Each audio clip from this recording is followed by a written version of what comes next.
E era um ótimo lugar onde as pessoas cansadas de andar entravam, sentavam-se e se deleitavam. Era algo muito significativo e alcançou resultados substanciosos.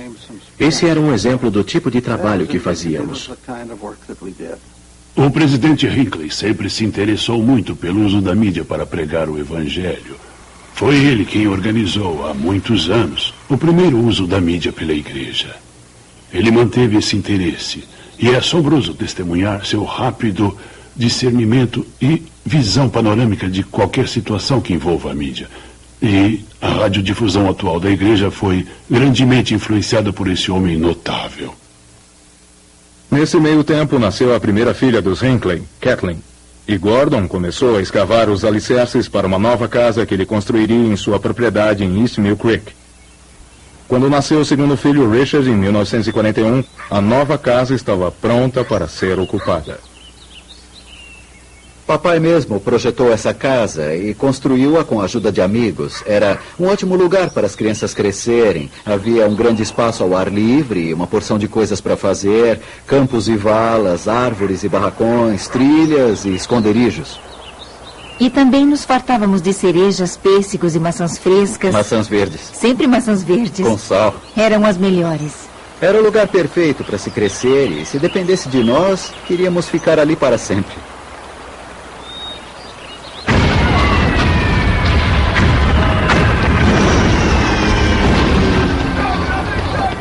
No dia 7 de dezembro de 1941, o mundo transformou-se dramaticamente quando a América do Norte foi arrastada ao turbilhão da Segunda Guerra Mundial. O chamado de missionários de tempo integral chegou a parar, e Gordon B. Hinckley começou a pensar em como poderia servir seu país. Pouco depois do ataque a Pearl Harbor, ele foi a um escritório de recrutamento da Marinha e inscreveu-se para o treinamento de oficiais, mas foi rejeitado por causa de um histórico de alergias e asma. Ainda desejando ajudar no esforço de guerra, ele conseguiu um emprego como superintendente assistente da Companhia da Estrada de Ferro e Armazém Union de Salt Lake City. Como chefe da estação, ele supervisionava um grande fluxo de trânsito ferroviário que atravessava Salt Lake City. A Companhia da Estrada de Ferro gostou do que viu nesse funcionário jovem e ativo, e depois de vários meses, foi transferido para o escritório central em Denver, onde foi designado gerente assistente de correspondência, bagagem e tráfego expresso de todo o sistema. A jovem família mudou-se para Denver, onde nasceu a terceira filha, Virginia. E Gordon parecia estar trilhando o caminho de uma carreira que poderia ter alterado drasticamente o curso de sua vida. Então, certo dia depois da guerra, Gordon passou nos escritórios da igreja e visitou seu amigo e mentor Stephen L. Richards. O presidente Richards pediu que voltasse a trabalhar para a igreja. Sua ajuda era necessária no trabalho missionário recentemente reaberto. Para mim foi difícil demitir-me da Estrada de Ferro, disse Gordon. Eles me tratavam muito bem. Os encarregados da Estrada de Ferro pediram-lhe que tirasse uma licença de 90 dias e depois voltasse se quisesse. Mas depois de várias semanas, já se havia decidido. Esta é a obra do Senhor, disse a um amigo. E acho que darei a maior contribuição de minha vida fazendo minha humilde parte para promover esta causa. A família mudou-se outra vez para Salt Lake e voltaram para sua casa em East Mill Creek. Logo depois, Gordon foi chamado como segundo conselheiro na presidência da estaca East Mill Creek. Um ano mais tarde, passou para primeiro conselheiro.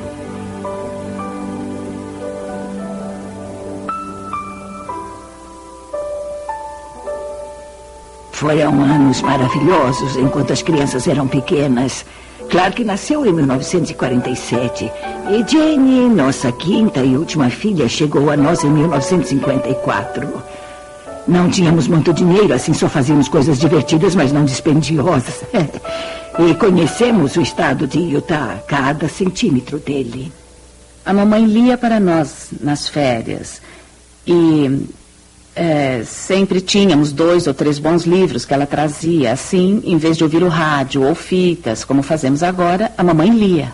Lembro-me vividamente de um verão em que lemos Where the Red Fern Grows.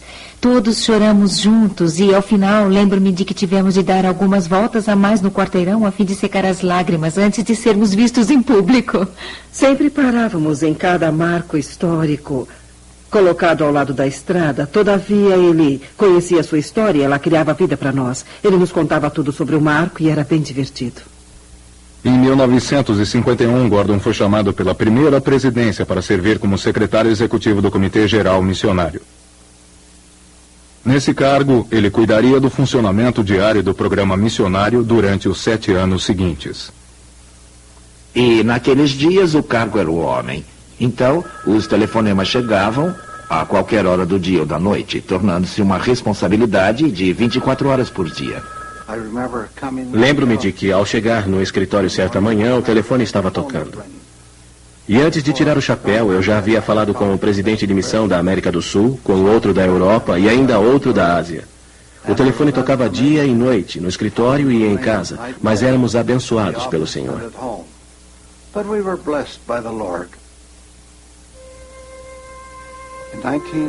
Em 1953, o presidente McKay chamou-me ao seu escritório e disse-me que a igreja iria construir um templo na Suíça, perto de Berna, e que seria um tipo de templo um tanto diferente. Ele pediu-me que encontrasse um meio de apresentar a cerimônia do templo de tal maneira que pudesse ser apresentada em todos os idiomas da Europa com um mínimo de pessoas participando. E aceitamos esse desafio. Reunia à minha volta algumas pessoas muito capazes e começamos o trabalho. Foi um desafio.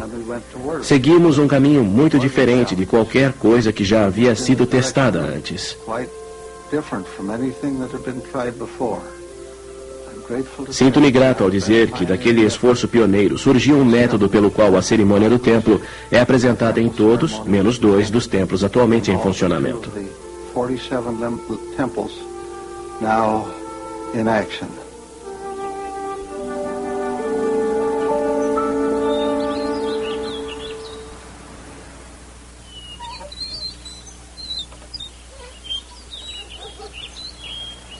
Ainda era cedo na manhã do domingo, 28 de outubro de 1956. Mas os membros da estaca East Mill Creek já começavam a chegar ao tabernáculo da estaca Granite para a conferência da estaca. Os élderes Harold B. Lee e George K. Cannon a estavam presidindo, e a grande estaca seria dividida.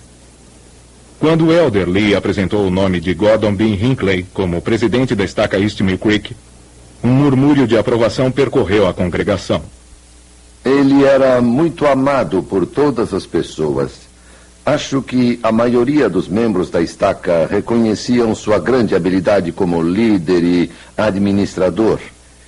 E assim o sentimento foi unânime, quase ansioso para apoiá-lo como seu novo líder da estaca. Quando o papai foi chamado como presidente da estaca, só havia um edifício dentro dos limites.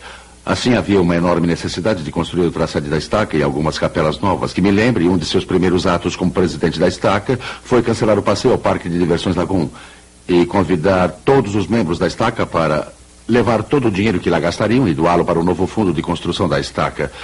Ele simplesmente tinha um modo de obter as coisas com muita rapidez e cuidar das coisas mais importantes em primeiro lugar. Bom, acho que as pessoas o amavam porque ele era um realizador. Tinha um jeito de fazer com que você se sentisse bem e a reunião nunca era tediosa. Eu não acho que alguma vez tenha me sentido aborrecido por levantar cedo domingo para ir a uma reunião, porque sabia que seria uma boa atividade e com bastante inspiração e muito humor e divertimento. Creio que um dos atributos menos conhecido publicamente era o senso de humor do papai. Enquanto crescíamos, mesmo quando era presidente da estaca, estava também muito envolvido como secretário executivo do comitê missionário e trabalhando na abertura de novos templos. Ele nunca passou para a família que havia muita pressão sobre ele, mesmo com tudo isso, porque parte disso é porque ele tinha um grande senso de humor, uma grande habilidade para rir. E outro aspecto de que me lembro em nossos jantares em família é que havia muita risada. Lembro-me dele voltando do escritório para casa e repetindo uma anedota que ouvira, rindo tanto que mal podia contá-la, até que ficava com o rosto vermelho e perdia o fôlego. E isso ainda acontece. Seu senso de humor nos ajudou a atravessar as crises da nossa vida. Por não levar a si ou a qualquer coisa muito a sério, exceto as coisas que tinham que ser levadas a sério, é claro. Mas não era uma pessoa preocupada. O humor é um elemento muito importante da vida. É maravilhoso poder rir. Particularmente rir de nós mesmos. Não se divertir à custa dos outros, mas ver o lado alegre das coisas. Existe um pequeno traço de humor em quase tudo, e é isso que dá brilho à vida, tornando-a realmente tolerável. Que coisa boa é um pouco de humor.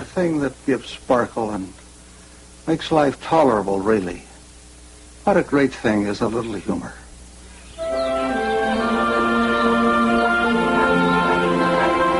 Lembro-me bem do sábado da conferência de abril de 1958. O telefone tocou, eu atendi, era o presidente McKay ao telefone. Reconheci sua voz, ele não se identificou. Corri para o quintal onde papai estava trabalhando, chamei-o e o segui observando sua reação. Ele disse mais ou menos isso: "Sim, senhor, logo estarei aí." E foi imediata e silenciosamente para seu quarto, tomou um banho de chuveiro, trocou as roupas e saiu. E a próxima vez que me lembro de vê-lo foi no púlpito, na conferência geral no dia seguinte, quando foi apoiado como autoridade geral, um assistente dos 12. Desde que o presidente McKay conversou comigo no fim da tarde de ontem, tenho pensado na estrada que me trouxe aqui.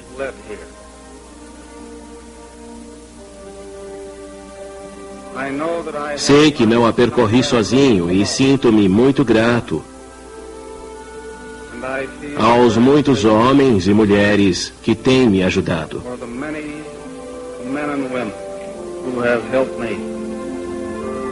Eu mal tinha entrado na adolescência quando papai foi chamado como assistente dos 12. Quando se está naquele estágio da vida, seus pais não parecem perfeitos, na realidade parecem menos do que perfeitos. Eu estava bem ciente das características humanas que meus pais apresentavam. Portanto, o chamado veio como uma pequena crise em minha fé. Então eu pensava, como pode o senhor chamar alguém como meu pai, que é tão comum e às vezes falho?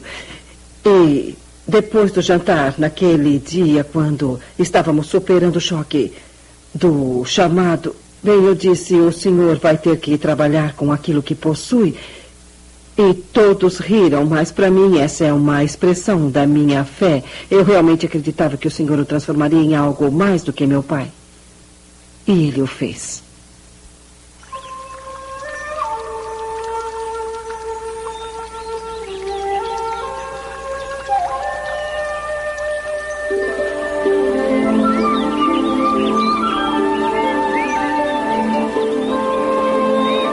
Uma das primeiras designações do Elder Hinckley foi trabalhar com o presidente Harry D. Moyle na divisão das missões do mundo em áreas sob a direção dos 12.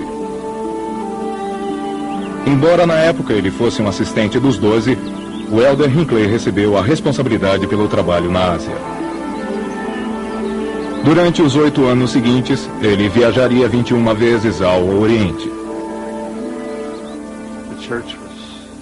A igreja era pequena e fraca naquela parte do mundo.